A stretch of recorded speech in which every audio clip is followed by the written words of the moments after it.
घूमकर आग लगाए भारत मां के दामन में, वो जब भी चाहे रक्त बहा है आंगन में, उनको जो भी बोलेगा भाई हो जाएगा। बंगलोर की गलियां कहती है अगला शहर तुम्हारा है, ध्यान रखो असल में हिंदू बस केवल भाईचारे से हारा है।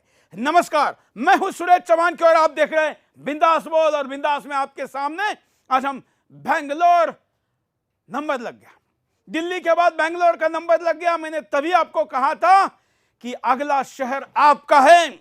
बेंगलोर पर चुप बैठने वालों ध्यान रखना, अगर अभी भी सजग नहीं हुए तो आपके बगल में भी ये जिहाद का बम तैयार हो रहा है। ये तो एक बहाना है, रिसर्च कहती है, जो इन्वेस्टिगेशन हुआ है कि दंगा सुनियोजित था। वैसे तो प्रभु रामचंद्र जी के मंदिर के नींव पूजन के दिन यह दंगा करना था। वैसे देखा जाए तो सीए के बहाने तैयारी थी। यह भी गुप्त सूचना है कि 15 अगस्त के दिन लाखों लोग सड़क पर निकल जाए और प्रतिकार करे, यह भी योजना थी।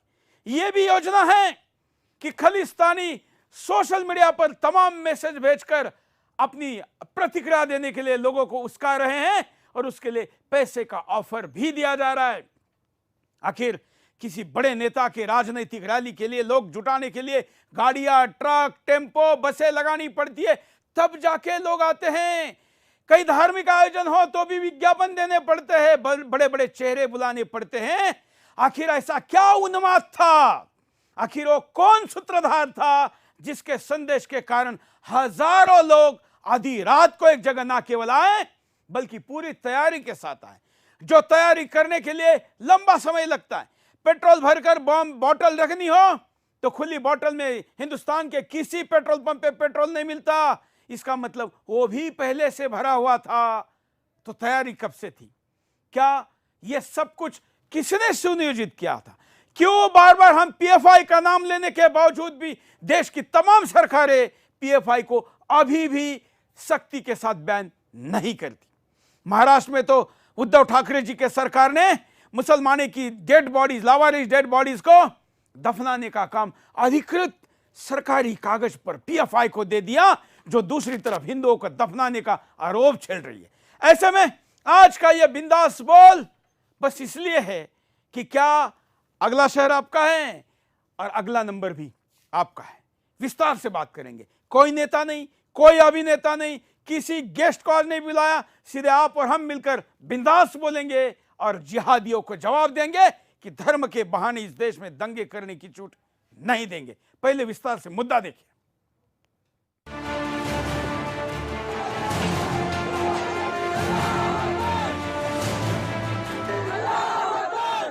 अल्लाहू अकबर। जी हां, यही चिल्लाते हुए मुस्लिम दंगाइयों ने करोड़ों की संपत्ति को आग के हवाले कर दिया, लोगों के घरों और दुकानों को जलाकर खाक कर दिया। 50 से ज्यादा पुलिसकर्मी घायल हो गए। जी हां, मुस्लिम इस्लामिक आतंकवाद का ये चेहरा आज शहर शहर और देश देश देखने को मिल रहा है। मुस्लिम भीड़ गैर मुस्लिमों के घरों और दुकानों को आग के हवाले कर रही है।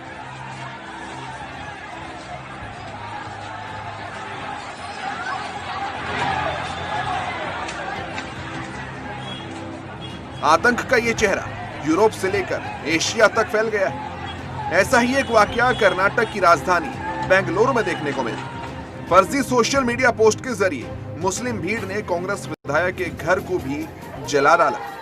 दरअसल हुआ ये कि कांग्रेस विधायक के तथाकथित भतीजे के सोशल मीडिया अकाउंट से कोई पोस्ट किया गया मुस्लिम विरोध। बाद में विधायक के तथाकथित भतीजे ने कहा कि मेरे फेसबुक अकाउंट को किसी ने हैक करके ये पोस्ट कर दिया।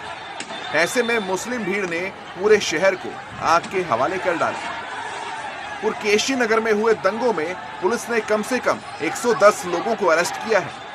कर्नाटक सरकार की सुरक्षा एजेंसियों और पुलिस ने कहा कि हिंसा पहले से सुनियोजित थी, यानी कि प्री प्लान थी। मुस्लिम भीड़ ने कांग्रेस विधायक अखंड श्रीनिवास मूर्ति और डीजे हाली थाने को निशाना बनाया। कर्नाटक के गृह मंत्री बसवराज बोम्मनोई ने बताया कि पूरे इलाके में सुरक्षा बल को तैनात कर दिया गया है। वहीं अब कर्नाटक सरकार की तरफ से बयान आया है कि दंगाइयों पर योगी स्टाइल में कार्रवाई की जाएगी। दंगाइयों से ही वसूली की जाएगी आग के हवाले की गई संपत्ति की। ऐसे में आप भी अपनी राय दे सकते हैं बिंदास बोल में बेखौफ।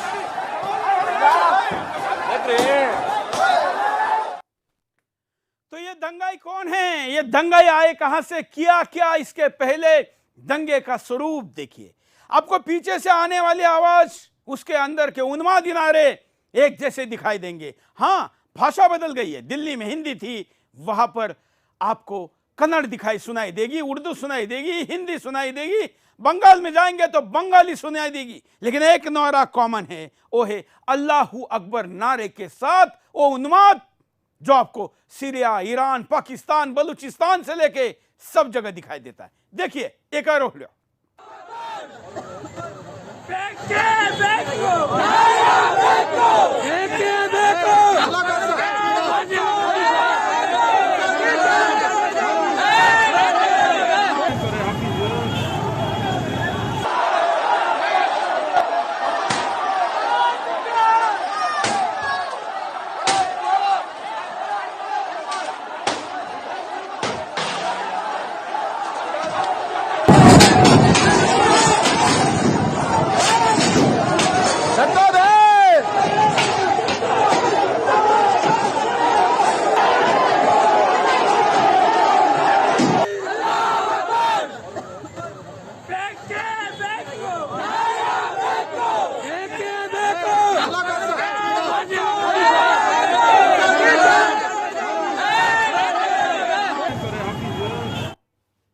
इन्होंने ना केवल पुलिस स्टेशन को जलाया, बल्कि बेंगलोर सिटी का जो विश्वविख्यात एक साइबर और आईटी सिटी का चेहरा था, उसको भी जला दिया।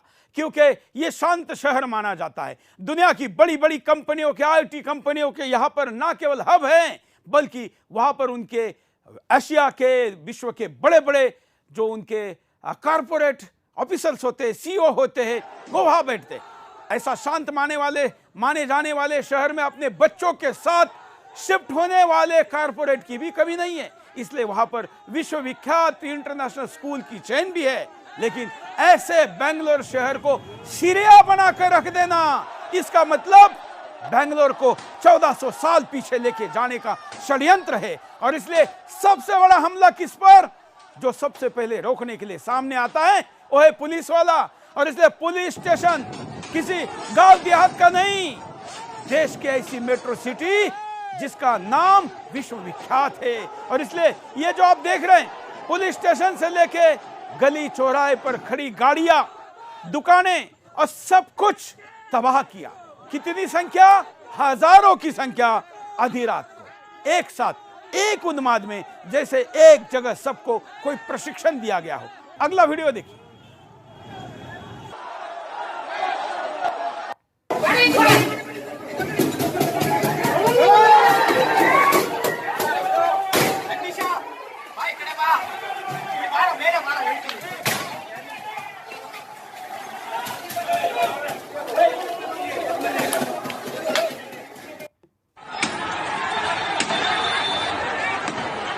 देखिए ये टॉप शॉट है, ये ऊपर से आप देख सकते हैं उन्माद का वीडियो, आपके मोबाइल पर भी आया होगा। लेकिन सुदर्शन के नज़र से इसको देखिए, ये भीड़ क्या कह रही है, इनके नारे में आवाज़ क्या है, इनका इरादा क्या है, और कितना सटीक प्लान है, क्या योजना है, बारीकी से देखिए। मानो कि दंगों की यूनिवर्सिटियां हिंदुस्तान के कोने कोने में चलती हो, और उस दंगे के यूनिवर्सिटी से निकली हुई ये पैदाशें हिंदुस्तान के सड़क पर जब चाहे निकल पर अपने उन्माद के द्वारा आग लगाने में माहिर है। इस महारत को अब रोकना होगा, इस यूनिवर्सिटी को पकड़ना होगा। ये वीडियो जो आप देख रहे हैं, ये कुछ घंटे बाद जब पुलिस ऑफिसर्स पुलिस स्टेशन में फंसे पुलिस कर्मियों को बचाने के लिए पहुंचे, तो वो वहां पर ना पहुंच पाए, इसका भी पहले से प्लान था। और मुझे बताइए, यही अगर सब कुछ जो हो रहा है, ये पोस्ट किसी बजरंग दल, आरएसएस या हिंदू संगठन के किसी व्यक्ति ने की होती तो क्या होता? क्योंकि यहां तो कांग्रेस के नेता ने पोस्ट की है, इसलिए कोई कुछ बोल नहीं रहा है। यही सब कुछ हुआ। ये पोस्ट करने वाला अगर मुसलमान होता और हमला करने वाले अगर हिंदू होते, तो इस देश के सेकुलर अपना सीना पीट पीट के कितना रोते होते। आज देश के कितने टीवी चैनलों के एंकरों ने कहा होता कि कहां हम आजाद है, हम तो आज भी आरएसएस के आतंकवाद से गुलाम हैं। ये बातें कहने का मौका मिलता, लेकिन जब भीड़ मुसलमान की है, जब पोस्ट करने वाला कांग्रेस वाला ही है, तो ये जो सारे लिब्रांडो है, ये इनको सीना पीटने का नहीं, मुंह छिपाने का समय आया है और इसलिए मुंह छिपा कर बैठे हैं। 3 दिन बाद भी इनका ना निषेध हो रहा है, ना मोमबत्ती गाएंगे, सड़क पर निकलकर पुलिस कर्मियों के बलिदान के लिए कोई बात कर रही है, ना बड़ी बड़ी मौन सभाएं हो रही है। क्यों नहीं हो रही है? क्योंकि यहाँ पर अपने ही हैं और ये अपनों के षड्यंत्रों के ऊपर चुप बैठने वाले लिबरल सेकुलर, इनका चेहरा और इनके करतूते याद रखिए। आज जो इस बेंगलोर के आग पर बोल नहीं रहा है, वो अपने सेकुलरिज्म की रोटी इस आग पर सेक रहा है जिसमें आपके मेरे भाई मारे गए हैं, हमारे पुलिस के जवान जिसमें शहीद हुए हैं। उसके चीता पर आग की रोटी सेकने वाले कभी हिंदुस्तान आपको माफ नहीं करेगा। और अब तो बहुत जल्दी हिसाब होता है और इसलिए हिसाब भी बहुत जल्दी होगा। एक और वीडियो दिखाते हैं, देखिए।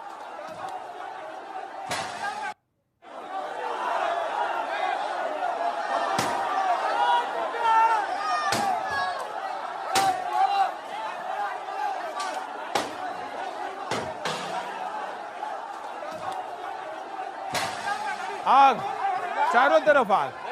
आप कपड़े देखिए, कपड़े देखिए, कैसे कैसे कपड़े हैं, कैसे कैसे क्या क्या पहना हुआ है, क्या नारे दिए जा रहे हैं, तो आपको पता चलेगा। प्रधानमंत्री ने कहा था झारखंड की भाषण में कि कपड़ों से पता चलता है कौन है, और सुदर्शन तो बेखौफ कह रहा है ये मुसलमानों की उन्मादी भीड़ है, जिस भीड़ ने इस्लाम के नाम पर दलित के घर को जलाया, पुलिस वालों को मारा, पीटा, आग लगाई। हिंदुस्तान में लॉ एंड ऑर्डर का देखभाल करने का काम करने वाला पुलिस स्टेशन भी आग के हवाले कर दिया। ये मुसलमानों की उन्मादी भीड़, आखिर देश के टीवी चैनल वाले ये क्यों नहीं कहते कि एक विशेष समुदाय की क्यों कहते, जब ये पता हो खुद स्वीकार कर रहे हैं कि हाँ हमने जलाया, क्योंकि हमारे नबी के खिलाफ पोस्ट किया गया। मैं किसी के भी धर्म के क्या छोड़िए, एक साधारण व्यक्ति के भी खिलाफ लिखने का समर्थक नहीं हूं, लेकिन क्या किसी एक व्यक्ति के पोस्ट के लिए आप पूरे शहर को जलाएंगे? हिंदुस्तान के कानून के अनुसार सोशल मीडिया में ऐसी हरकत करने वालों पर आप एफआईआर करते, कानूनी तरीके से जाते, आप इसके खिलाफ रैली निकालकर इसको ज्यादा सख्त से सख्त माफी की मांग करते, सजा की मांग करते, लेकिन आपने तय किया है कि कबीलाई संस्कृति के अनुसार वही न्याय करना है, भीड़ का न्याय करना है। और उससे भी बड़ा आप जानते हैं कि कर्नाटक में इस वक्त क्या हो रहा है। अल्पमत की सरकार है और जल्दी ही बाद चुनाव भी हो सकते हैं, सरकार का कुछ हो सकता है, और ऐसे अशांत समय में वहां पर अपना सिक्का चलाने का इससे बेटर मौका क्या मिल सकता है। लेकिन येदियुरप्पा जी, आपको योगी मिलने का, आपको योगी बनने का मौका आया है। आप उम्र में इतने वरिष्ठ है, 3 बार मुख्यमंत्री बने हैं, लेकिन एक बार इस दंगे के बहाने आपके अंदर योगी का संचार करिए, सारे जितने दंगाई है सीधे हो जाएंगे। जैसे यहाँ उत्तर प्रदेश से बाहर भाग गए, वैसे कर्नाटक से भाग जाएंगे, वैसे भी केरला पास में है। चलिए एक और वीडियो दिखाते, उसके बाद में कुछ और चर्चा करूंगा। एक वीडियो और देखिए। अल्लाहू अकबर बोलकर घर जलाया, सुनिए। भीड़ ने पुलिसकर्मियों को घायल किया, मुस्लिम भीड़ ने कांग्रेस के विधायक को घर को जलाया। ये वहां से आने वाले देखिए, सीढ़ियों में पड़े हुए शीशे, अगर दूसरी तीसरी मंजिलों तक यह स्थिति है, तो क्या ये पत्थर केवल हाथ से फेंके गए थे, या दिल्ली में जिस तरीके से आईएसआईएस के गुलेर बनाए गए थे, बड़े बड़े पत्थर 4-4, 5-5, 10-10 मंजिल तक फेंकने के लिए, इस तरीके से कुछ हुआ था? पूरी बस को जला दिया गया है, और ना केवल जलाया है, बल्कि आप तहस नहस संपत्तियों की स्थिति को समझ सकते हैं। कन्नड़ भाषा में आवाज है, इसलिए हम उसको हिंदी टेक्स्ट में आपके सामने ट्रांसक्रिप्ट दे रहे हैं। एक बड़ी महत्वपूर्ण बात है, और ये बात यह है, मैं आज इस वीडियो को देखते समय यह सोच रहा था कि अभी तक मायावती ने मुंह क्यों नहीं खोला है। अभी तक समाजवादी पार्टी ने मुंह क्यों नहीं खोला है? अभी तक खुद कांग्रेस जिसके विधायक के घर पर हमला हुआ क्यों नहीं खोला है? विधायक तो दलित है, विधायक तो आपका है, आप दलित हितैषी होने की बात करते हैं, लेकिन आप जानते हैं आप पॉलिटिकली कैलकुलेट कर रहे हैं कि दलितों से ज्यादा मुसलमान वोट संख्या में ज्यादा है। राहुल गांधी कहीं उत्तर प्रदेश में किसी की साइकिल पंचर हो जाए तो सड़क पर कांटे क्यों बिछे हैं, ऐसा ट्वीट करने वाली प्रियंका गांधी कर्नाटक में अपने ही पार्टी के दलित विधायक के घर पर हुई है तोड़फोड़ पर क्यों चुप है? क्यों दही जमाए बैठा है अपने मुंह में? इसलिए क्योंकि अपराधी मुसलमान हैं और उनके खिलाफ आप बोल नहीं सकते। अपनों के खिलाफ कैसे बोलेंगे, यह आपकी दुविधा हम समझ रहे। लेकिन बहन मायावती जी, आपको क्या हो गया है? आप क्यों चुप हैं? यह आपके 1.5 वर्ष के बाद उत्तर प्रदेश में आने वाले चुनाव में मुसलमानों की मतों की आपको खैरात बांटनी है, काटनी है। इस समय ये दलित मुसलमान से पीड़ित है, इसलिए इस दलित के साथ कोई खड़ा नहीं है। लेकिन मैंने मैसेज किया इस विधायक को, मैंने कहा आपके साथ आपकी पार्टी, देश का कोई व्यक्ति खड़ा हो न हो, सुदर्शन खड़ा है और आपको जिस भी प्रकार की मदद चाहिए हमारी टीम आपके साथ है। मित्रों, इस देश में वैचारिक विरोधाभास या वैचारिक विरोध आपका कुछ भी हो सकता है, आपका प्रांत राज्य अलग हो सकता है, लेकिन इस समय अगर देश का सारा हिंदू एक नहीं हुआ तो फिर उसका एक एक करके नंबर तय है। पहले दिल्ली, अब बेंगलोर, अगली आपकी बारी है। अगर बचना है तो एक ही तरीका है, एक होना। ये एक होगा, इतना आसान नहीं, हम जानते फर्क पड़ा है, लेकिन अभी भी पूर्ण असर नहीं हुआ है। एक और वीडियो देखते हैं। देखिए बेंगलोर के दंगे का एक और वीडियो जिसे आपको देखना चाहिए। कैसे एक एक रुपया कमाकर कर्ज लेकर लोग गाड़ियां लेते हैं, अपनी मोटरसाइकिल हो इसके लिए साल 5-5 साल सपने देखने वाला जो मध्यम वर्ग है, जो गरीब हैं, वो कैसे इन चीजों को प्राप्त करता है। एक गाड़ी लेने के लिए जीवन कट जाता है, 8-8 साल उसकी ईएमआई भरते हैं और जब ऐसे दंगाई आकर उसको जला देते हैं तो सोचिए कि क्या भावना होती होगी। और इसलिए इन दंगाइयों के खिलाफ आपको सख्ती के साथ पेश आना होगा। और मैं येदियुरप्पा मुख्यमंत्री जी को आह्वान करता हूं कि इन दंगाइयों को छोड़िए मत। और मैं कर्नाटक की जनता को, देश की जनता को भी अपील करता हूं कि आप इन दंगाइयों का आर्थिक बहिष्कार करिए। दंगाइयों से कुछ भी मत खरीदिए, इन दंगाइयों की पहचान करिए। कहीं ये दंगाई आप जिस उबेर या ओला टैक्सी में बैठने जा रहे हैं, कहीं दंगाई तो उसको नहीं चला रहा है। कहीं आप जहां पर अपने गाड़ी का पंचर निकालने जा रहे हैं, कहीं वो दंगाइयों का तो नहीं है। कहीं आप अपने घर में इलेक्ट्रिक फिटिंग के लिए जिसको बुला रहे हैं, कहीं वो दंगाइयों तो नहीं है। कहीं आप अपने एसी रिपेयरिंग वालों को बुला रहे हैं, कहीं वो दंगाइयों तो नहीं है। आप जिससे सब्जी खरीद रहे हैं, वो दंगाइयों तो नहीं है। ये जांच लीजिए। और इनका आर्थिक बहिष्कार ही दंगाइयों का एक बड़ा हथियार है, जो हमने दिल्ली में अपील करके शुरू किया तो आपको पता है कि उसका परिणाम क्या हुआ। लेकिन हमारे लोग आरंभशूर होते हैं, कुछ समय के बाद उसको भूल जाते हैं। परिणाम है कि दंगे वाले को पेट्रोल खरीदने के लिए, शीशे की बोतलें खरीदने के लिए, एसिड इकट्ठा करने के लिए आपने खरीदी हुई सब्जी का मुनाफा ही आपके ऊपर जहर बनकर बरसता है। कॉलर के पास चलता हूं, आप भी अपनी बात को कहिए। कर्नाटक में इसके पीड़ित अगर कॉल कर सकते हैं तो और उनका स्वागत है। जय हिंद, बोलिए। इस कम्युनिटी को 70 साल से ये एहसास दिया गया है कि ये जो संविधान, आईन, कानून सब हिंदुओं के लिए, आपके लिए आप तो मुक्त है, आपके लिए कुछ नहीं लागू होगा। और ये जो सेकुलर गैंग 70 साल से हिंदुओं को धमकाते रहते हैं, ये जितना हिंदुओं का इतना मुसलमानों का, जितना हिंदुओं का इतना मुसलमानों का। अरे हिंदू तो आप लोगों को विश्वास करके आप लोगों को आंख बंद कर विश्वास किए थे, और आपने तो हिंदुओं के साथ विश्वासघात किया, उनके साथ भेदभाव कर रहे हो, उनके मंदिरों को लूट रहे हो, पूरी हिंदुओं को भी धमकाते रहते हो। फिर ये यूरोप पे बीजेपी की कुछ नेता भी इस तरह की बातें करते रहते हैं। बिल्कुल बिल्कुल। और इसलिए इस देश के हिंदू ने समझना चाहिए, ध्यान रखना, हरी चादर पर चढ़ाया गया आपका एक एक पैसा आपकी सफेद चादर का इंतजाम कर रहा है। इसलिए सावधान रहिए। आप कभी भाईचारे के नशे से, उसकी भाईचारे के खीर के नशे में तो चूर नहीं है ना।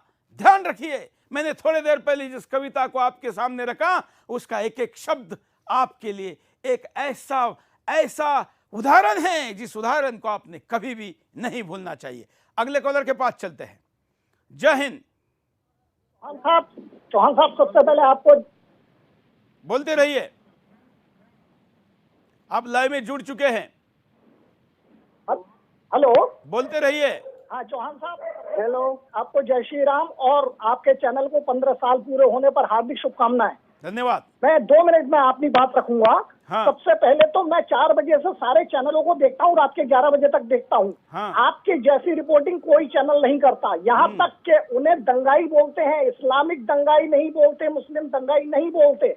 दूसरी बात यह है कि हिंदू अपनी पिटने और कुटने के बाद, अपना नुकसान उठाने के बाद भी सही बात कहने से डरता है, जबकि मुसलमान जिहादी और आतंकवादी टीवी डिबेटों में डिफाइन करते हैं और विक्टिम कार्ड प्ले करते हैं। अगर ऐसे 10-20 जिहादियों को उसी जगह ठोक दिया जाए और उनसे नुकसान की भरपाई करी जाए तो इन्हें अकल आ जाएगी, जैसे अपने यूपी में योगी जी कर रहे हैं। इन मुस्लिम जिहादियों और आतंकवादियों का पूर्ण बहिष्कार किया जाना चाहिए। हर हिंदू, कमजोर से कमजोर हिंदू यह काम कर सकता है। अगर हमने इनका आर्थिक बहिष्कार नहीं किया तो हमारा इनके पास पहुंचने वाला हर रुपया हमारे और हमारे पीढ़ियों की चिता की लकड़ी बन जाएगा।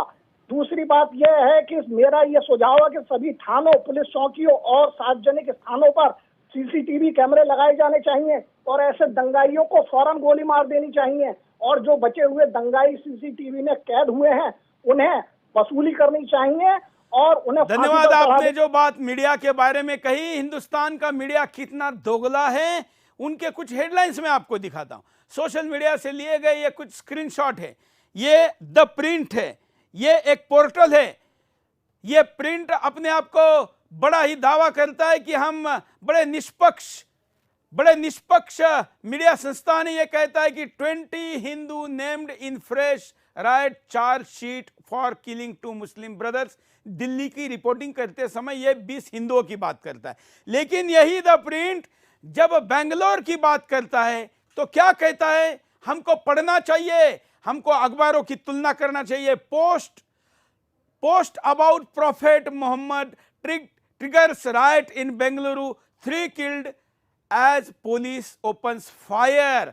यहां पर मॉब कहा गया है। कहीं भी ये भीड़ मुसलमानों की उन्मादी भीड़ नहीं थी। रोहिणी स्वामी का बाय नेम छपा हुआ ये न्यूज द प्रिंट वालों को हम मौका देते हैं। हमने आज दिन भर उनको संपर्क करने का प्रयास किया, लेकिन कोई लाइन पे आया नहीं।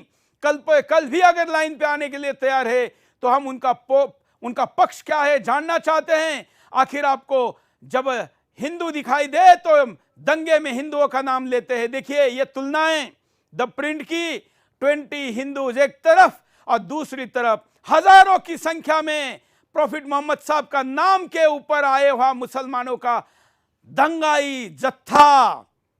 इनको मॉब दिखाई देता, हिम्मत नहीं है, लिख नहीं सकते और मीडिया चलाने की बात करते हैं। और इसलिए कॉलर ने जो बात कही, साहब इसके लिए दम चाहिए, दम। यह ऐसे ही नहीं आता, इसके लिए सब कुछ झेलने की तैयारी रखनी पड़ती है। चलिए, केवल द प्रिंट की बात नहीं है, मैं आपको अगला न्यूज कटिंग दिखाता हूं। ऐसे तो मेरे पास सैकड़ों हैं। करीब हिंदुस्तान के ज्यादातर मीडिया हाउस यही काम करते हैं। द वायर देखिए, ground report in riot city, Hindutva mobs rage with impunity as police watch in silence. ये फरवरी 26, 2020 का है।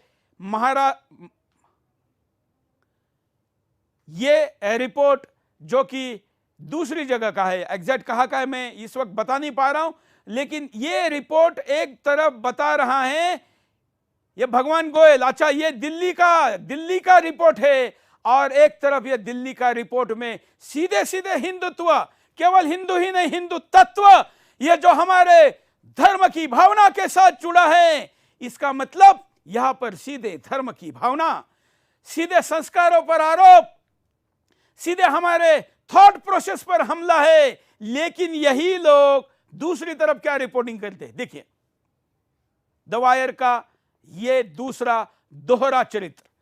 ये देखिए अब यहां पर क्या कहा, अ मॉब, यहां पर एमएलए हाउस बेंगलुरु सब लिख दिया। कहीं पर भी यह नहीं लिखा कि ये तो शांति दूत थे, कहीं पर भी नहीं लिखा कि ये तो मुसलमानों की उन्मादी भीड़ थी। आखिर क्यों नहीं लिखा? क्या द वायर के हिंदू रिपोर्टर इसमें थे क्या? अगर वो हिंदू रिपोर्टर इसमें नहीं थे, सारे मुसलमान थे, तो मुसलमान कहने का हिम्मत मादा नहीं तो मीडिया हाउस क्यों चलाते हो या डरते हो? डर वालों कभी पत्रकार नहीं बन सकते। जो डर गया वो वैसे भी मर गया, और मरे हुए लोगों की हरकतें यही होती है। इतना ही नहीं, पोर्टल तो छोड़िए, हिंदुस्तान के कुछ अखबार भी पीछे नहीं है पोर्टलों के साथ, और ये तो इनको सर्वश्रुत है ये लोग। ये देखिए बड़ा नाम हिंदुस्तान टाइम्स, ये क्या कहता है? ये कहता है, ये कहीं पर भी मॉब ही कह रहा है 3 people हैव डाइड। कौन डाइड हुए? किसने हमला किया? क्यों किया?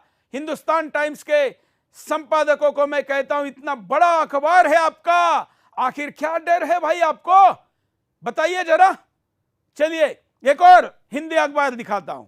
अंग्रेजी वाले तो अंग्रेजियत के प्रभाव में हैं ही, लेकिन हिंदी वाले भी पीछे नहीं है। ये देखिए, भीड़ ने विधायक का घर, थाना, 250 वाहन फूके, फायरिंग में 3 की मौत।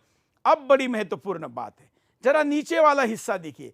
भीड़ ने मंदिर बचाने के लिए ह्यूमन चेन अर्थात मनुष्यों को एक पूरी श्रृंखला बनाई, मानव श्रृंखला, और मुस्लिम युवाओं ने बचाया मानव श्रृंखला बनाकर मंदिर। मतलब एक तरफ ये जलाने वाला कौन है भाई? और मेरा प्रश्न है इस अखबार वालों को, ये एनबीटी है, ये अखबार के संपादक को मेरा प्रश्न है कि यहां पर मुसलमान युवाओं ने मंदिर को अगर ह्यूमन चेन बनाकर, मानव श्रृंखला बनाकर बचाया, तो किससे बचाया? किससे बचाया? मैं इस संपादक को पूछता हूं, इसके रिपोर्टर को पूछता हूं। आपने ही छापा है, आपने ही पूरी स्टोरी बनाई है, संपादक महोदय जी बताइए, मुसलमानों ने मानव श्रृंखला बनाकर मंदिर को बचाया, किससे बचाया? हिंदुओं से, ईसाइयों से, किससे? मुसलमानों से। अगर बचाया भी है, और वो ऐसे वैसे नहीं बचाया, ये भी एक टैक्टिस है। एक तरफ दंगा करो, दूसरी तरफ ऐसा वीडियो बनाओ कि उस वीडियो को सोशल मीडिया पर पॉपुलर करो, वायरल करो, और कहो कि देखो मुसलमानों ने मंदिर बचाया। अरे भाई, ये जलाया किसने? सबने, वो भी तो मुसलमान थे, उस पर क्यों नहीं बोलते? और ये जो वीडियो दिखाया जा रहा है जिसमें मंदिर बचाने की बात हो रही है, दोनों वीडियो में आपको दिखाता हूं, इसको सोशल मीडिया पर पूरे एक्टिंग के स्क्रिप्ट के साथ बनाकर पोस्ट करने की भी जल्दी है, लेकिन पकड़ गए, क्योंकि झूठ अपने पापों के निशान कहीं ना कहीं छोड़ता है। देखिए, ये उन्होंने बनाया, और इधर उन्होंने क्या किया? जलाया, और दूसरी तरफ क्या दिखा रहे हैं? ह्यूमन चेन बनाकर मंदिर बचाया। अब बताइए किससे बचाया भाई? क्यों जवाब नहीं देते? हम इन अखबारों के लोगों को फोन कर रहे हैं, लेकिन कोई लाइन पर आने के लिए तैयार नहीं है।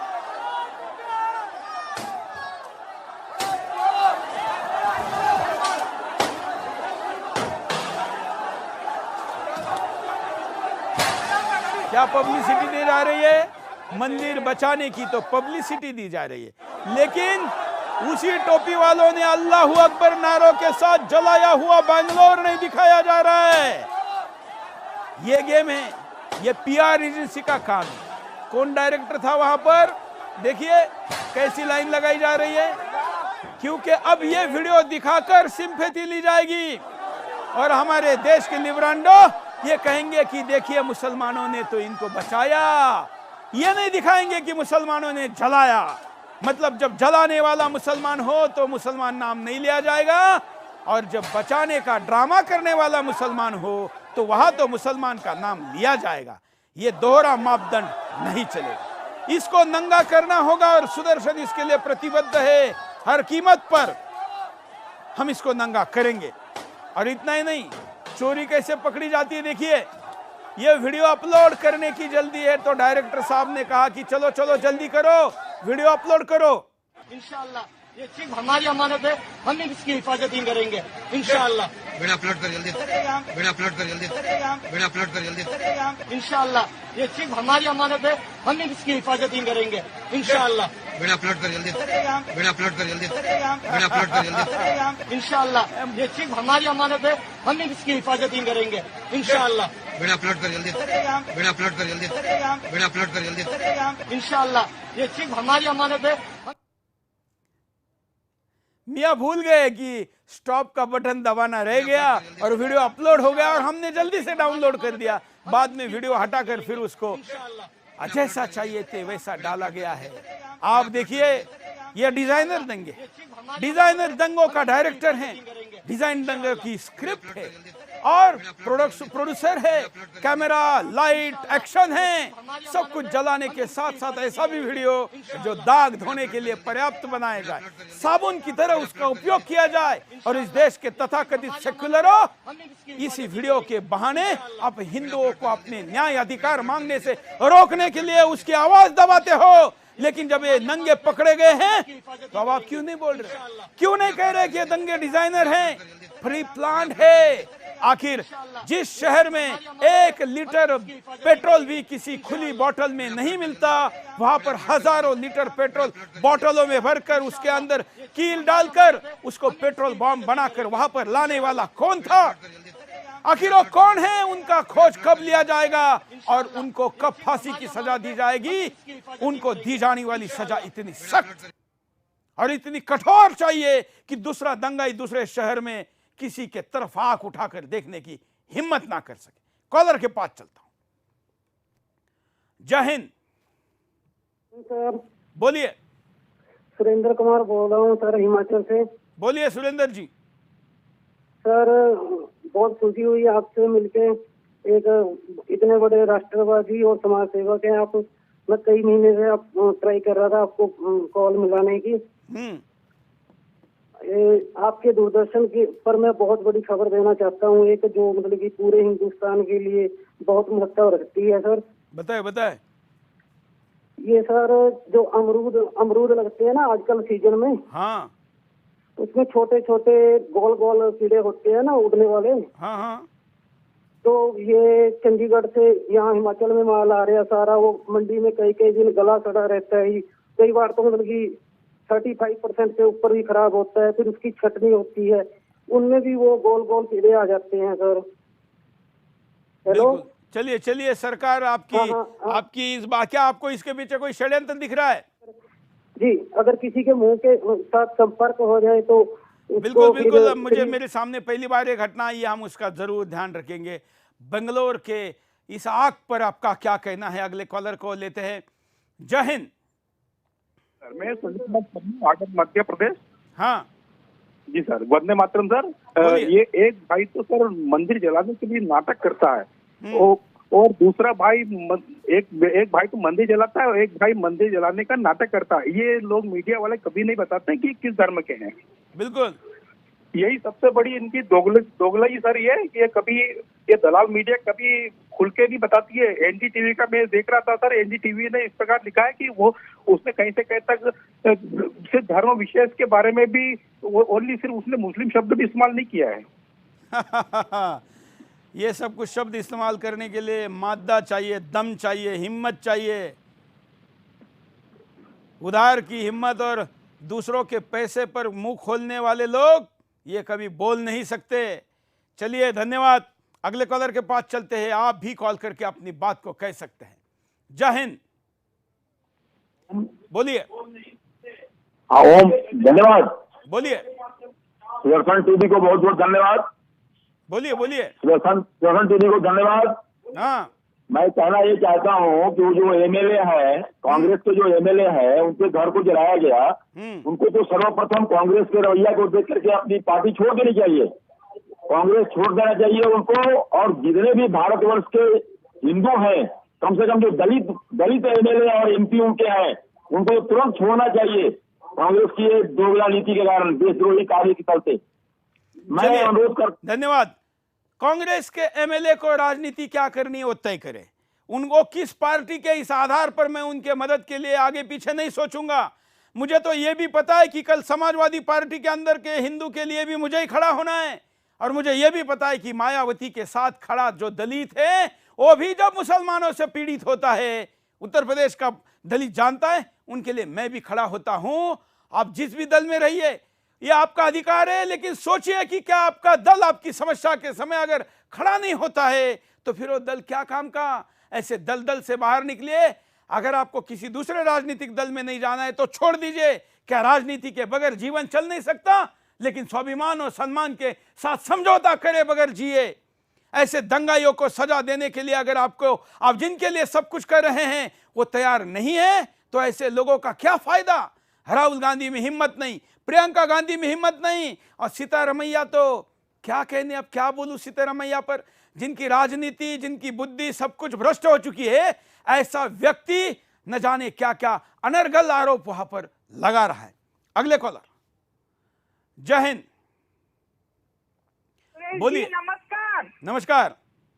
हाँ, मैं नागपुर से बोल रही हूँ, धर्मदासी चावला मेरा नाम है। बोलिए। मैं ये दंगे देखकर इतना चिंता में पड़ गई हूँ। ये मुसलमान लोग को बचपन से ही यही घुटी पिलाते हैं तो रिएक्ट वैसा ही करते हैं। उनको हिंदू यानी जलाना है, खत्म करना है, और ये सब दंगा है तो दंगा ही तो है। ये आतंकवादी भी है, पूरे देश में आतंक फैलाया है इन्होंने, और इनको दंगाई भी और आतंक के इसमें भी इनको ये करना चाहिए। और कांग्रेस की बोलती बंद हो गई है बिल्कुल, और ये वायर और फायर जो भी है, ये लिबरेशन क्या है वो बंद है, सब उनकी आवाज बंद है। वो हिंदुओं के खिलाफ ही टोचते रहते हैं हमेशा। कितना हम इनको बर्दाश्त करें? आखिर लिमिट है, कोई कड़क कानून होना चाहिए, तो इनको कुछ होना चाहिए, कुछ शर्म है ही नहीं इनके पास में। इनको बिल्कुल आपने बिल्कुल काम की बात कही है। मैं उपाय की दिशा में इसको लेके ही जाने वाला था। वैसे आपका नागपुर भी सुरक्षित नहीं है, ध्यान रखना। नागपुर में भी बहुत कुछ हो रहा है। वो कुतर्की करते रहते हैं। धन्यवाद मित्रों।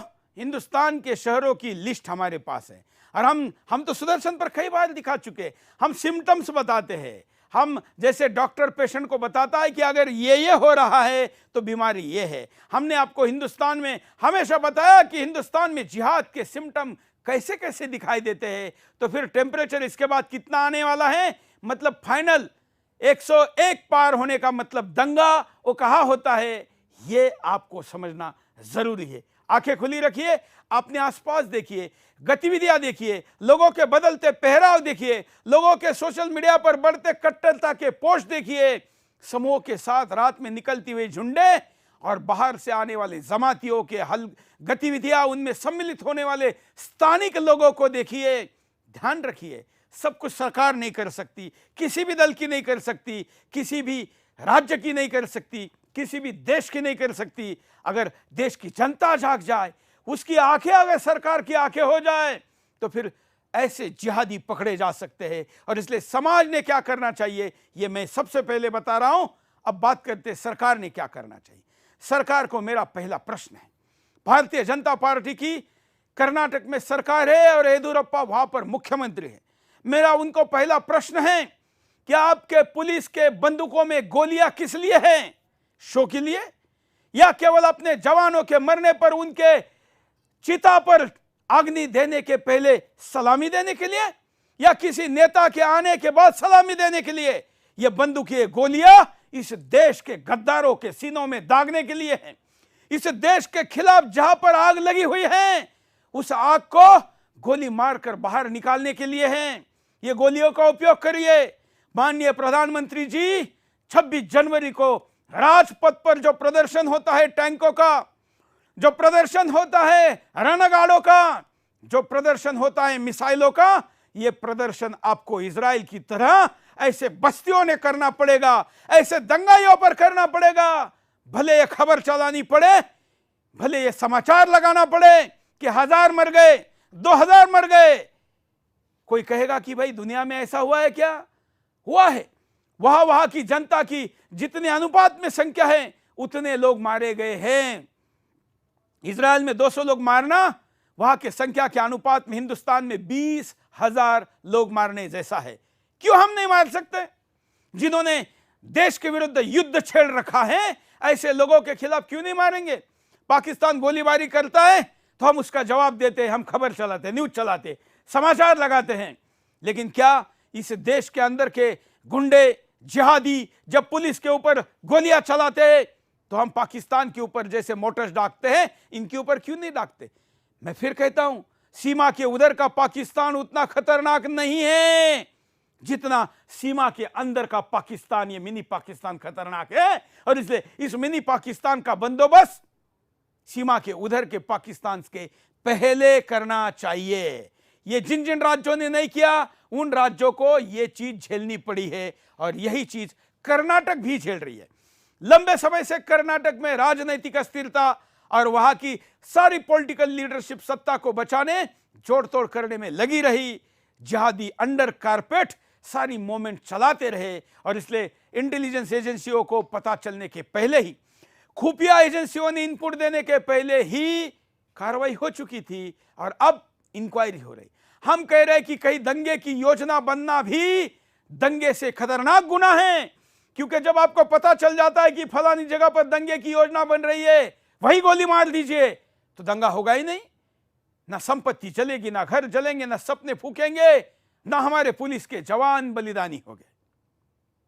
अगले कॉलर, जय हिंद, बोलिए, क्या कहना है आपको? चौहान के जी, बोलिए, आप लाइव में जुड़े हैं, बोलिए। मैं दिल्ली से बोल रहा हूँ। जल्दी जल्दी बोलिए, नहीं तो दंगाई आके एक और घर फूक देंगे। नहीं समझते होंगे। हाँ, शायद वो किराएदार समझते हैं अपने आप को, हाँ, इसीलिए चलाते हैं देश को। बिल्कुल सही कहा आपने। अपने बाप की संपत्ति को कौन आग लगाता है? अपने पुरखों की संपत्ति को कौन आग लगाता है? अपनी चीजों को कौन तोड़ता है? धन्यवाद। पहले दिल्ली, बेंगलोर, वैसे तो कई जगह पर आग लगी हुई है, लेकिन जब तक मरने वालों की संख्या ज्यादा नहीं होती, हम उसको दंगा मानकर राष्ट्रीय समाचार नहीं चलाते। हम तो चलाते हैं, और हम चलाते इसलिए लोग कहते हैं कि कहीं दंगा होना हो, सुदर्शन पर दंगा चलता है, क्योंकि सचमुच में देश में इतनी जगह दंगे चलते रहते हैं कि एक दिन भी ऐसा नहीं जाता, दंगे का आकार अलग हो सकता है, उसका एड्रेस बदल सकता है, लेकिन दंगा जारी है। ये एक और वीडियो देखिए, कैसी आग है, कैसी आगजनी है, और कैसे कैसे लोग हैं। कुछ लोगों के पैरों के शूज के ब्रांड भी कलर से पहचाने जा सकते हैं, और ये लोग मोबाइल के लोकेशन के साथ पहचाने जा सकते हैं, वीडियो से पहचाने जा सकते हैं। क्यों नहीं यहाँ पर सरकार अत्याधुनिक मशीनरियों का उपयोग करती और हर एक व्यक्ति पे फायर होती? अगर हजारों लोग हैं तो हजारों लोगों को चार्ज एफआईआर में लीजिए, केवल 200 लोग क्यों? हर व्यक्ति पकड़ा जाना चाहिए, हर व्यक्ति को सजा मिलनी चाहिए, और वो जब मिलेगी तभी अगला दंगा ही पैदा नहीं होगा। नहीं तो यहां तो घर घर में अफजल पैदा करने की व्यवस्था चल रही है, तो आप किसने लोगों को 20 को रोककर 20,000 को संदेश नहीं दे सकते, 20 को रोककर 20 करोड़ को संदेश नहीं दे सकते। आपको उसके लिए हर एक को घर में पैदा होने के पहले ही अफजल को मारना होगा। अगले कॉलर, जय हिंद, से बोल रहा था सर। बोलिए। ये सरकार कोई कार्रवाई क्यों नहीं करती इन पे? यही हम पूछ रहे हैं सर। सरकार कोई कार्रवाई, हिंदू होना तो गुनाह हो गया इस देश में। सारी कार्रवाई हिंदुओं के खिलाफ होगी, मुसलमानों के खिलाफ कुछ नहीं करेंगे ये। बिल्कुल, ये तो बहुत गलत हो रहा है इस देश के अंदर, और ये गलत हो रहा है तो उसके खिलाफ बोलना चाहिए, आवाज उठाना चाहिए, अपनी बात करनी चाहिए। और अगर हम बात नहीं करेंगे तो फिर हमारी सुनेगा कौन? झूठा प्रचार करने वाले मंदिरों को बचाने के झूठे वीडियो बनाकर उसको लोगों के सामने फैलाएंगे, और फिर चाटुकारिता करने वाले चैनल उनको ही दिखाएंगे। और इसलिए आपको किसी भी कीमत पर ये अत्याचार, ये जिहाद, ये दंगा नहीं सहन करना चाहिए, और इसके खिलाफ बोलना चाहिए। चलिए आगे चलते, अगले कॉलर की बात सुनते, उसके बाद अखंड भारत दिन की तरफ आगे बढ़ेंगे। जय हिंद, निकालने होगा, ब्लड कैंसर हो गया जी। हाँ, धन्यवाद। हाँ, इस देश में जिहाद ब्लड कैंसर से भी खतरनाक है और इसलिए धर्म के पंथ के नाम पर आग लगाने वाले, इनको बख्शने वाला देश अपना अस्तित्व समाप्त कर लेता है। यह केवल हिंदुस्तान नहीं, सैकड़ों देशों का उदाहरण है। हिंदुस्तान ने तय करना है कि हमने तथाकथित लोकतंत्र के नाम पर इनको दंगा करने की छूट देनी है या सख्ती के साथ कुचल देना है, क्योंकि असंवैधानिक, अलोकतांत्रिक और मानवता के विरुद्ध काम करने वाले व्यक्ति को किसी पंथ के आधार पर बचाव करने की छूट नहीं दी जा सकती। और हां, जब हम ऐसा कह रहे हैं तो कुछ लोग कहेंगे हम तो ऐसे नहीं है। भाई, अगर आप ऐसे नहीं है तो ऐसे लोगों को रोकने का पहला कर्तव्य आपका है, तभी हम आपका नाम नहीं लेंगे। अन्यथा आप अगर चुप बैठते हैं तो ऐसे लोगों को प्रश्रय देने का, आश्रय देने का और उनको प्रोत्साहित करने का पाप भी आप कर रहे हैं। इसको आपको भी इसके खिलाफ बोलना चाहिए। चलिए, बैंगलोर के दंगे के बाद आगे बढ़ते हैं। सबसे बड़े दंगे ने हिंदुस्तान को कभी विभाजित किया था और हिंदुस्तान में 14 अगस्त को विभाजन हुआ था, पाकिस्तान की निर्मित हुई और हिंदुस्तान खंडित होकर आज आपके सामने है। अखंड भारत दिन के रूप में आज इसको मनाया जाता है। मैं तो बचपन से मनाता आया हूं और अखंड भारत का संकल्प जब हम लेते हैं तो कुछ लोग कहते हैं कि क्या पाकिस्तान और बांग्लादेश को हम दोबारा यहां मिला लेंगे तो क्या पॉलिटिकल सिचुएशन रहेगी। हम उस तरफ नहीं देखते। हम कहते हैं कि हमारे पुरखों ने अपने खून पसीने के साथ अर्जित किया हुआ ये जो नक्शा है ना, वैसे ये भी छोटा है, इससे भी बड़ा है, ईरान से लेकर इंडोनेशिया तक। लेकिन ये अभी अभी का नक्शा है, ये कुछ 100 साल पहले का नक्शा है और ये कुछ 100 साल पहले का, बल्कि 100 साल भी अभी नहीं पूरे हुए हैं। ऐसे इस नक्शे को हमने खोया है। 7-8 दशकों में हमने ये सब कुछ खो दिया है। ये दिख रहा हिंदुस्तान का बीच का भारत माता का चित्र भी पूरा भगवा नहीं है। 9 राज्य पहले ही अल्पसंख्यक हो चुके हैं और पूरा दक्षिण भारत माता के चरणों की तरफ दिखने वाले 4-5 राज्यों में केवल 5 साल में हिंदू अल्पसंख्यक होने वाला है। मित्रों, हम अखंड भारत दिन इसलिए मनाते हैं क्योंकि हमारे पुरखों ने जो इतने परिश्रमी थे कि लड़ाइयों के दौरान वर्षों वर्षों तक वो घोड़े पर चलते हुए घोड़े पर ही सोते थे, उसी पे खाते थे, उसी से लड़ते थे। ऐसा परिश्रम था। वो इतने पराक्रमी थे कि बड़े बड़े लुटेरों को उन्होंने अपने तलवार के बल पर, अपने धमनियों में खून जो ज्वालामुखी की तरह दौड़ रहा था, उसके बल पर उन्होंने परास्त किया। ऐसे हमारे गौरवशाली पुरखों ने बनाए हुए इस हिंदुस्तान को पंथ के नाम पर विभाजित किया गया, इस्लाम के नाम पर पाकिस्तान लिया गया। नेहरू को देश के पहले प्रधानमंत्री होने की बड़ी जल्दी थी। हालांकि मैं उनको दूसरा मानता हूं क्योंकि मैं गवर्नमेंट इन एग्जाइल बनाने वाले नेताजी सुभाष चंद्र बोस को पहला मानता हूं जिन्होंने निर्वासित गवर्नमेंट बनाई थी। लेकिन इस देश का प्रधानमंत्री बनने की जल्दी में नेहरू ने इस विभाजन को हाँ कह दिया। जमीन पर रेशा मारी गई, मारने के पहले केवल मैप पर नशा मारी गई, नक्शा मारा गया और पाकिस्तान बना दिया गया। हमारे तमाम तीर्थ स्थान उधर चले गए, हमारे तमाम भगवानों के मंदिर उधर चले गए। हम केवल किसी पॉलिटिकल व्यक्ति को प्रधानमंत्री बनने की वासना के कीमत पर और इस्लाम के साम्राज्यवादी विस्तार के उस अत्याचारी, आक्रमणकारी जिद पर इस भूभाग को नहीं छोड़ेंगे। मैं सुरेश चौहान के प्रतिवर्ष वचन देता हूं कि इस भूभाग को वापस लाना मेरा, और अगर मैं नहीं ला पाया तो मेरे अगले पीढ़ी का कर्तव्य है और ये पीढ़ियां इसको लाकर रहेगी। और ये लाने के लिए किसी भी कीमत पर कुछ भी करने के लिए हम तैयार हैं। और इसलिए अखंड भारत का सपना देखने वाले लोग इस देश में हैं। क्या आप जानते हैं, गांधी का वध करने वाले नथुराम गोडसे जी ने कहा है कि मेरी अस्थियां तब विसर्जित की जाए जब सिंधु भारत का हिस्सा होगी। उनके कृत्य से कई लोग असहमत हो सकते हैं, लेकिन इस देश में पाकिस्तान आज बना बांग्लादेश, अर्थात तब का पाकिस्तान हिंदुस्तान में वापस लेना है। ये जो तिब्बत है, ये तिब्बत चाइना ने दबा कर रखा है, इसको वापस लेना है। ये अफगानिस्तान जो तालिबान के पास है, उसको वापस लेना है। हमारे प्रधानमंत्री के आती जल्दी के कारण ये जो आसपास के हमारे पूर्व के देश है, जो हमारे साथ आना चाहते थे, लेकिन इनको बफर कंट्री चाइना के साथ बनाया जाए, इसलिए उनको बेवारिस छोड़ दिया गया।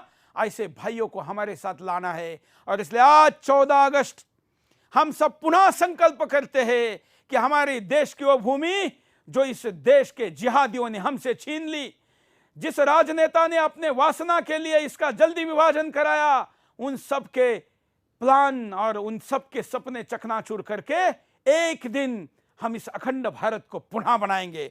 और इस संकल्प के साथ हम सब जुड़े रहिए। इस पर अगर कुछ कॉलर को कुछ कहना है तो उनको पास चलते हैं। अब बेंगलोर का मुद्दा खत्म, हम अखंड भारत की बात करें। जय हिंद, बोलिए। हाँ, हेलो, बोलिए। सुरेश चौहान जी, आप हमारे गर्व है और आप को बोलते हुए सुनते हुए हमारा मतलब शब्द निकलना शुरू हुए। लेकिन मैं जैसलमेर से बोल रहा हूँ। हमारे हिंदुओं में तो ऐसी भावना है कि जो आप बोलते हो तो लोगों को लगता ही नहीं है कि ये शब्द बोले जाते हैं। जो अभिव्यक्ति की आजादी है वो इतना हिंदू डरा हुआ है कि ये शब्द वास्तव में अभिव्यक्ति की आजादी भी आता है। तो इसलिए आपका बहुत बहुत धन्यवाद है सर कि आप इसमें लगे रहिए। हम तन मन धन से जहाँ भी है दिल से आपके साथ है सर। आपके मन से निकलने वाली हमारे लिए ये सद्भावनाएं, आपके बड़े बड़े जो उम्र में हम सबसे बड़े हैं उनके मन से निकलने वाले आशीर्वाद सुदर्शन के इस लड़ाई में धार देते। यही हमारी ताकत है। हमारे पास कोई उद्योगपति नहीं है, बड़ी बड़ी तिजोरियां नहीं भरी है, लेकिन यहाँ पर एक ऐसा आत्मविश्वास है, यहाँ पर ऐसी एक हिम्मत है और यहाँ पर ईश्वर ने दिया हुआ भाग्य और आपके आशीर्वाद है कि हम दुनिया के हिंदुस्तान की तरफ टेढ़ी आंख करके देखने वाले से टकराने के लिए कदापि पीछे नहीं देखते हैं, इधर उधर नहीं देखते हैं, सीधे आंख में आंख मिलाकर हर वो बात कहने के लिए तैयार है जिससे उसके हौसले पस्त किए जा सके। आज का एक और महत्वपूर्ण दिन है। अखंड भारत दिन के बाद इस देश को तोड़ने वाले एक व्यक्ति का आज सर्वोच्च न्यायालय ने हिसाब कर दिया। जी हां, प्रशांत भूषण नाम का एक वकील, जिसने कभी कहा था कि कश्मीर के लोग अगर हिंदुस्तान के साथ रहना नहीं चाहते तो वहां पर जनमत संग्रह करके उनको अलग होने देना चाहिए। प्रशांत भूषण का न्यायिक नंगा नाच हिंदुस्तान में पिछले कई दशकों से चल रहा है, लेकिन डीप स्टेट इनको इतनी मदद कर रहा था कि इनका कोई बाल, भले ऊपर बाल कम हो, लेकिन जो बचे उनका भी कोई बाका नहीं कर सका। लेकिन आज हिंदुस्तान के सर्वोच्च न्यायालय ने इनको न्यायाधीशों के प्रति अपमानजनक अपराध करने का दोषी पाया है। 20 तारीख को सजा सुनाई जानी है और 6 महीने की ज्यादा से ज्यादा जेल हो सकती है। यह भी हमारे कानूनों का दुर्भाग्य है कि देश के सर्वोच्च न्यायालय के न्यायाधीश की इज्जत ऐसे व्यक्ति की केवल ज्यादा से ज्यादा 6 महीने की जेल है। अर्थात कितने दिन के लिए सजा होती है पता नहीं, 20 तारीख को पता चलेगा। लेकिन मैं आज सर्वोच्च न्यायालय पे खुश हूं। आपको पता है, मैं तो हमले में सर्वोच्च न्यायालय को भी नहीं छोड़ता, क्योंकि मेरे मन की अभिव्यक्ति मुझे सर्वोच्च न्यायालय के निर्णयों में नहीं दिखती। मुझे इस देश के गरीब आदमी को न्याय वहां पर मिलता हुआ नहीं देखता। लेकिन हमारे यहां पर कहते हैं ना, देर है लेकिन अंधेर नहीं। देश के न्यायाधीशों की आंखें खुल चुकी हैं, उनके हृदय में भी लगता है कि हिंदुस्तान के स्पंदनों का स्पुल्लिंग जाग गया है। और इसलिए एक डीप स्टेट, एक गहरी घुसपैठ जिस व्यक्ति की है, ऐसा व्यक्ति भी आज दिल्ली में लुटियन जोन में सजा सुनाई जा सकती है। हम चाहते हैं कि ज्यादा से ज्यादा सजा सुनाई दी, इनके बाकी पापों को भी निकाला जाए और ये फिर बाहर ना आने की व्यवस्था हो, ऐसे भी कुछ लोग कह रहे हैं। हम देखते हैं कि आने वाले दिनों में क्या होता है। तो चलिए मित्रों, आज हमने आपके सामने बेंगलोर के दंगे, साथ साथ में अखंड हिंदुस्तान और साथ साथ में प्रशांत भूषण की बात रखी है। हिंदुस्तान के स्वतंत्रता दिवस के मौके पर मैं आप सब लोगों को शुभकामनाएं देता हूं। मैं इसको संपूर्ण स्वतंत्रता नहीं मानता और इसलिए 15 अगस्त को रात 8 बजे मैं आपके सामने हम सच में कितने स्वतंत्र हैं इस विषय पर विशेष बिंदास बोल करूंगा। आप अपने आप को कितना स्वतंत्र मानते हैं और आज आप कितना गुलाम मानते हैं, आर्थिक, मानसिक, सामाजिक तमाम दृष्टिकोण से मेरे साथ 15 अगस्त रात 8 बजे बिंदास बोलने अवश्य जुड़े। आज के लिए इतना ही, धन्यवाद। जय हिंद।